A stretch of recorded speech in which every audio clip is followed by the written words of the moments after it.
площадка сыртында ремонттогонбуз. Ремонттон алканда мына шин кеткен буткан жерлер болсо чыгып атканбыз. Бирок ошо карабастан эле мына өзүңүздөр көрүп аткандай эле кайра бүт шабактардын баары түшүп атат. Канчалык шабабайлык, канчалык сырдабайлык, канчалык кактабайлык, бирок баары эле мектептин көркүнө чыкпайт. Эски деген эски экен. Ошон үчүн мындай окуу процессинде да бул биринчиден аябай ыңгайсыздыктар жаратат. Типтүү эмес болгондуктан жана өзүңүздөр көргөндөй эле спорт зал жок, ашканабыз болсо жок, читальный зал жок, актовый зал жок. Ушунун баары тең эле баягы окуу процессине, анан аябай тарбиялоо процессине дагы абдан кедергисин тийгизип атат. Андан тышкары ансыз эмес, бул мектебибиз аварийный деп райондук жарандык коргоо комиссиясы тарабынан табылган. Азыр деген өзүңүздөр көрсөңүздөр болот. Устундары ийилип, артындагы болсо дубалдары чөгүп, дубалдары чалкалап, окуучулардын ден соолугуна, өмүрүнө, даже ден соолук деген бул да аздык кылат, бул өмүрүнө коркунуч туудуруп атат. Өмүрүнө моунча баланын, моунча наристенин өмүрү опурталдуу абалда, опурталдуу шартта окуп атабыз. Ушул жаңы мектеп салынса, райондон ичинде көптөгөн мектептер салынып атат. Ошондой мектептердин катарына биздин да мектебибиз кирип салынып калса, бул аябай чоң, жакшы иш болот эле. Дагы бир сыйрак айтылайын, бул мектептен 27 жыл салынган. Учурда окуп атабыз, аварийный абалда экендигине карабастан. Окуучулардын өмүрүнө коркунучтуу болуп атат. Ушул мектебибизди 2020 жылы капиталдык курулуштардын тизмесине киргизип берсе.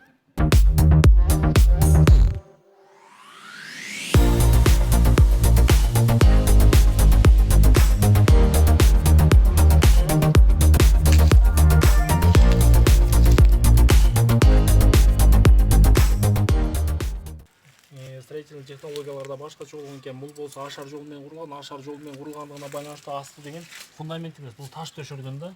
Мына бул немелердин баары тең түшүп атат, мына көрсөңүздөр болот.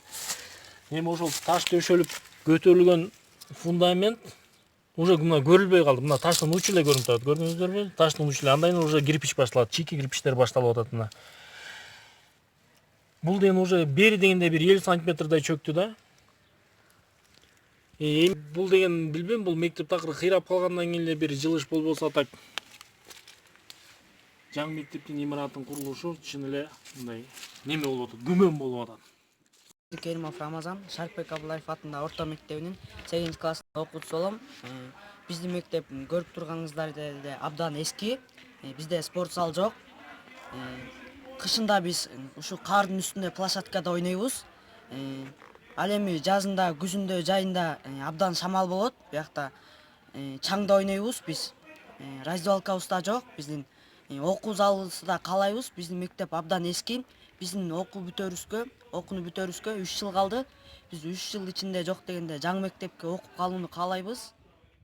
Батырбек кызы Медина, Шарипбек Абдуллаев атындагы орто мектебинин 8 классында окуйм. Биздин мектеп абдан эски. Актовый залыбыз жок. Көптөгөн кароо сынактарга даярдана албайбыз, кача албайбыз. Шарипбек Абдуллаев атындагы орто мектебинин 3 классында окуйм. Биз эски класста окуйбуз. Бизге жаңы мектеп салып бериңизди өтүнөм, спорт залы менен. Биз жаз күзүндө эшикте чаңга ойнойбуз. Эми кышында болсо эшикте муздакта ойнойбуз биз да эми.